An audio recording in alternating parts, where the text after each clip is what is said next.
sababu ya siku hii ya leo. Asante kwa sababu ni siku ambao tumesubiri kwa muda mrefu. Wewe umetupa kiongozi ambaye tutakuwa tukimzimika siku ya leo kulingana na mapenzi yako na kumiminia mafuta na kumteua kuongoza GOA katika nchi hii ya Kongo Demokrasia. Tunaomba utukufu wako, neema yako, uwepo wako uendelee kuwa pamoja nasi tunapoanza ibada yetu ama tunapoendelea. Katika jina la Baba, la Mwana na Roho Mtakatifu tunaomba na kuamini. Amen. Amen. Asante, tunaweza tukaketi chini. Asanteni sana. Mimi naitwa Askofu David Munyere Thagana na nimetokea Kenya, Nairobi. Kwa muda huu mimi ndio niko katika ile ofisi ya kusimamia Glory Outreach Assembly GOA katika dunia nzima, na ni furaha yangu kuweza kufika hapa Ngoma, ikiwa ni makao makuu yetu ya GOA katika Kongo DRC, ili tukaweza kumteua na kumweza kumpa mamlaka kamili ya kusonga na kuendelea na hii maono kutoka hapa Kongo dunia nzima. Hiyo ni furaha yangu kuweza kufika hapa. Tumpigie Yesu makofi kwa sababu ya siku hii ya leo. Haleluya.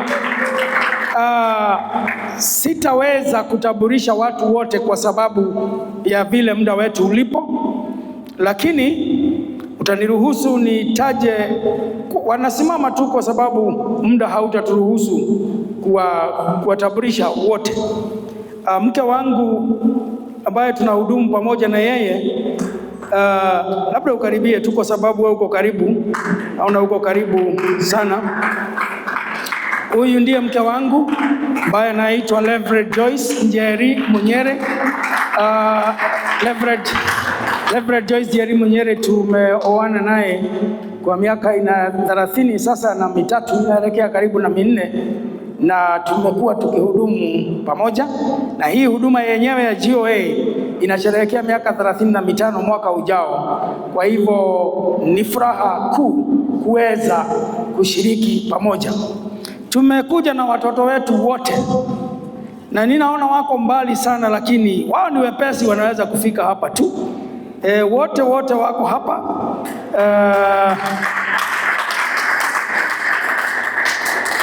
Ninafanya hivi kwa sababu ya kuonyesha heshima tulio nayo kwa viongozi wetu wa Kongo hapa Kongo.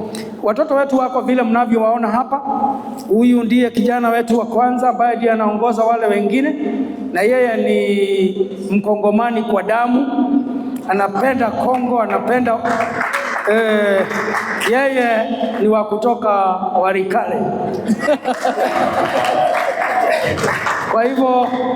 Kwa hivyo mkiona tukiondoka tukimwacha yeye yako nyumbani, na tunashukuru. Anaitwa Timothy Thagana, ni rafiki wa hii familia kabisa, na yeye anajihesabu kuwa mmoja wa hiyo familia na anajisikia akiwa nyumbani. Huyu mwingine naye ndiye anamfuata, anaitwa Grace Wangeshi. Grace Wangeshi ndiye msichana wetu ambaye leo amefuja historia, kwa sababu ni yeye kwa hii familia hajawahi toka nje ya Kenya. Amefuja historia katika hii safari. Passport yake imegongwa muhuri wa kwanza tangu alipoichukua, na kwa hivyo hiyo nayo inaonyesha heshima ya hii familia. Yeye si mtu wa kutaka kutembea sana, anataka kukaa nyumbani na familia na watoto na mume wake, lakini amekuja kwa ajili ya hii familia. Timotheo amebarikiwa na mke na wasichana 2 na kijana 1. Grace amebarikiwa na mume na kijana 1 na msichana 1, na pale mwisho ndio kitinda mimba ile tunaita last born, anaitwa Mary Waithera. Huyo hajaolewa, na yeye ako mwisho, mwaka wa mwisho kuwa wakili. Kwa hivyo kama kuna mtu hapa ambaye sijui kwa nini mmecheka. Sikutaka kumpigia debe Sijui najua mmefikiria naongea kuhusu mume. Nilikuwa naongea kuhusu mtu anayehitaji wakili Kenya. Wakili. Asanteni, mnaweza mkaketi. Mungu awabariki. Mungu awabariki. Tumeandamana pamoja na maaskofu. Maaskofu wako hapa, lakini hawa nitawapa dakika nyingine, watatokea hapa mbele. Simameni tu kwa sasa. Tukiongozwa na chairman wetu, inua mkono tu, chairman wetu wa Bishops Council ndio huyo. Kwa hivyo tumekuja kwa wingi. Chairman yuko hapo, na huyo mwingine naye ndio Reverend Bishop Paul Mwai, na huyo mwingine Bishop Nahashon Gure. Chairman anaitwa Bishop Stephen Kemiti, na huyo mwingine anaitwa Bishop Joseph Karani, na hapo tuna Bishop elect. Bishop elect ni kusema yeye ni kama Varalia, anasubiri siku yake tarehe 7 mwezi wa 3 ndio atafanyika kuwa askofu. Kwa hivyo nyote mmekaribishwa Kenya, mahali panaitwa Rodwa. Sherehe kama hii ya huyo, inua mkono, ndio huyo, asante. Na huyo mwingine naye ni askofu wetu ambaye tunamuita Daniel Waweru, naye ni kutoka pande ya Mount Kenya kule. Asante, mnaweza mkaketi. Thank you. Pamoja na maaskofu kuna reverends na pastors ambao wameandamana nasi. Simama kama Reverend Mother ni mke wa Paul Mwai ambaye wameketi karibu na yeye pale, na yeye ako na kofia nyingi, ni mama ya watoto ya mayatima, ni Reverend kanisani. Asante Mother. Huyo naye ni Pastor Peter Kimani, naye pia ni mchungaji, na yeye ni anakaa na watoto mayatima. Hawa mnaweza kuwauliza mambo ya watoto mayatima, watawaeleza mengi. Haya, watu wote wa kutoka ofisi kuu, wale ambao hawajatokea hapa, hao wengine simameni tafadhali. Haya, huyo amesimama pande hii kwanza. Yeye jina lake ni Josephat Mkubwa. Huyu ni kijana tumejilelea wenyewe katika chumba cha watoto mayatima, ile children's home. Akasoma mpaka university, akarudi pale akakuwa manager wa hiyo home na pia hiyo shule. Hiyo ni ushuhuda ya kutosha, hatutaki kutoa ingine. Asante. Naye huyo anakaa pamoja na yeye, anaitwa Mrs. Esther Mushiri, ndiye anasimamia miji yetu yote ya watoto mayatima. Tuko na miji 8. Sasa hivi tunapoongea watoto ni karibu 400, na yeye ndiye anasimamia hiyo Compassion. Asante, unaweza kumuuliza baadaye mambo ya hiyo. Huyu naye ndiye anatufanyia hesabu ya pesa. Yeye ndiye anasimamia pesa zetu zote. Naitwa Grace Bogwa pale ofisi kuu. Asante Grace. Ule naye ambaye yako na macho 4 pande hii, huyo naye anaitwa Joseph Wanyoike Kago. Yeye anasimamia ile sako, ile watu kusave na kuomba pesa ndio waweze kujisaidia wenyewe, na anasimamia post secondary, wale ambao wako chuoni, wote wako chuoni, mentorship, na anataka kuwa mheshimiwa katika uchaguzi unayokuja kule Kenya. Asante. Huyo mwingine naye anaitwa Patrick naye ndiye anatusaidia kujua vile tunaweza fanya biashara, tufanye maproject ya kuleta pesa ili tuweze kufanya huduma, kwa sababu huduma bila pesa nayo ni stress. Asante. Tumekuja na mgeni mmoja kutoka Marekani, international guest, ambaye sisi wote ni international kutoka Kenya na hapa, lakini huyu ni international. We have our guest Joy Griffin. Joy Griffin is the president of Beautiful Feet. Beautiful Feet is a 501(c) charity in Kelton, Georgia. And she has been our friend for over 20 years, partnering with us in over 20 years in Kenya. And she's a great friend of GOA, Congo, and this family. Sijui kama kuna mwingine nimeacha. Simama. Huyu kijana wetu, rafiki yetu hapa, huyu kijana anaitwa Emmanuel ni kutoka Kigali. Tulifunza yeye pamoja na Barali pale, tukampenda sana, tukamwambia wewe hatutakuwa tukikuacha mahali tunaenda.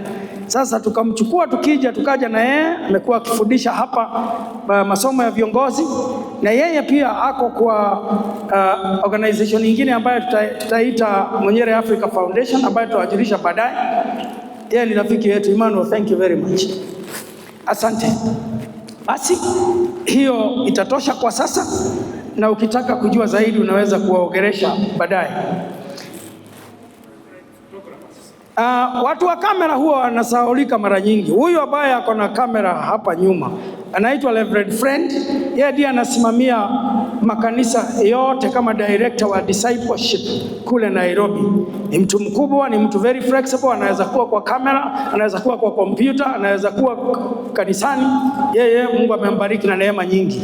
Na kijana mwingine yuko hapa naye ameanza kuambukizwa mambo ya kamera. Huyu ana deal na mambo inaitwa mental health. Ukiwa una shida, matatizo ya akili ama dunia, mafikira mengi, Simon Dirango naye tumemlea kwa children's home yetu. Asanteni sana. Mungu awabariki. Jambo ambalo limetuleta hapa siku ya leo ni a consecration ya mtumishi wetu Valerie, ambaye Mungu ametuunganisha naye kwa muda mrefu sasa, na tumemtazama, tumekaa na yeye, tumemsikiza, tumemuona, na tungependa kudhibitisha ile ambaye ripoti ile imetolewa hapa na kiongozi aliyemjua mbele yetu. Hiyo ripoti ametoa, hiyo ni ya kweli kabisa, na hata sisi tunapiga muhuri, tunathibitisha, tunamjua hivyo. Asante. Na hiyo ndio sababu imetufanya tufanye hii sherehe, kwa sababu ya hiyo ripoti, na tuko na furaha kusikia kwamba hata nyinyi ni vile vile mnamjua tu hivyo, kwa sababu ni vizuri kudhibitisha. Ningependa kuwapa maandiko fulani ambaye ningependa muyasome wakati mtakapopata muda ama wakati mtakapotoka hapa, kwa sababu muda hauturuhusu kusoma yote. Moja inapatikana kutoka kwa Korintho wa kwanza sura ya 4 mstari wa kwanza hadi wa 5. Kiandika mahali utaisoma. Korintho wa kwanza sura ya 4 mstari wa kwanza hadi wa 5. Andiko la pili linapatikana katika Timotheo wa pili sura ya 2. Wale tuliokuwa kule kwa mkutano hiyo tumeisoma vizuri, Timotheo wa pili sura ya 2 mstari wa 2. Na ya mwisho ni Luka 14 mstari wa 15 hadi 25. Hizo ukipata muda wako utayasoma vizuri polepole kwa utaratibu. Lakini mtaniruhusu nichukue moja ya hizo somo 3 niisome hapa, ambaye nitachukua wa Korintho wa kwanza 4 mstari wa kwanza hadi wa 5. Kama wewe uko na Biblia ya Kifaransa soma, kama uko na Biblia ya Kiingereza soma, na Kiswahili pia soma. Lakini nasoma wa Korintho wa kwanza sura ya 4 mstari wa kwanza hadi wa 5. Na Askofu Valerie ametuambia lengo lake moja kubwa ni kuhakikisha kwa kanisa lake kila mtu anaelewa Kiingereza, ili wakati ataenda mataifa mengine atajua wanasema nini, kwa sababu ni kanisa ambalo lina maono ya nchi zote. Kwa hivyo kwa heshima yake nitasoma kwa lugha ya Kiingereza. 1 Corinthians chapter 4 1-5. Let a man so consider us as servants of Christ and stewards of the mysteries of God. Moreover, it is required in stewards that one be found faithful. Nitarudia hiyo kwa sababu hiyo ndio ujumbe. It is required in stewards that one be found faithful. But with me, it is very small thing that I should be judged by you all by a human court. In fact, I do not even judge myself, for I know of nothing against myself. Yet I am not justified by this, but he who judges me is the Lord. Therefore, judge nothing before the time, until the Lord comes, who will bring to light the hidden things of darkness and reveal the counsel of the hearts. Then each one's praise will come from God. May the Lord bless his word. Ujumbe wangu siku ya leo, patikana ukiwa mwaminifu. Valerie, hii ni siku yako ya kuenda hatua nyingine ya huduma. Mungu akikubariki, patikana ukiwa mwaminifu. Mungu akikufungulia milango ya nchi zingine, ya kanisa iwe kubwa, huduma yako upata sifa kubwa, patikana ukiwa mwaminifu. Wale wote ambao tuko hapa siku ya leo, ambaye tunatamani tunaweza kuwa na siku kama hii, ama tufike kiwango kama hiki, tupatikane tukiwa waaminifu. Uaminifu ni kitu ya muhimu sana katika huduma na katika kazi ya Mungu. Uaminifu ni jambo muhimu kwa wale wote ambao wameokoka, wale wote ambao wanamwamini Yesu. Nazungumzia uaminifu kwa sehemu 5. Sehemu ya kwanza, patikana ukiwa mwaminifu katika hali ya kuenda na kupeleka Injili. Hiyo ni sehemu ya kwanza. Varale, ulipojiunga na hii maono, ulijua vizuri kwamba mwito wetu kama GOA uko katika agizo kuu, Mathayo 28 mstari wa 19 hadi wa 20. Ulijua vizuri kwamba sisi tumeitwa kwenda kwa mataifa, na ukasema hata unasikia hata wewe kabisa ungependa kuungana na maono ambayo inaenda kwa mataifa. Kwa hivyo kuwa mwaminifu kwa kwenda. Watu wengi na kanisa nyingi na Wakristo wengi wamekatalia nyumbani, wamekatalia kwa kuta nne za kanisa. Wamekataa kupeleka Injili kwa wale wanaohitaji. Siku ya leo tuko hapa ili tukupe mamlaka zaidi na tukutangaze hadharani kwa dunia nzima kupitia hizi runinga zote na hawa washahidi ambao wako hapa siku ya leo. Tukutangaze kwamba wewe ni mwakilishi wa GOA hapa Kongo nzima, na hiyo ni nyumbani tu, haija kuzuia kuenda kwa taifa lolote ile. Hiyo ndio sababu iko hapa. Kwa hivyo tutahimiza sisi huenda, na ndio Wakenya wamekuja kwa sababu tuko waaminifu kwa kwenda na kupeleka Injili. Ndio Waamerika wamekuja kwa sababu tuko waaminifu kwa kupeleka Injili. Ndio Wanyarwanda wamekuja kwa sababu tuna uaminifu wa kupeleka Injili.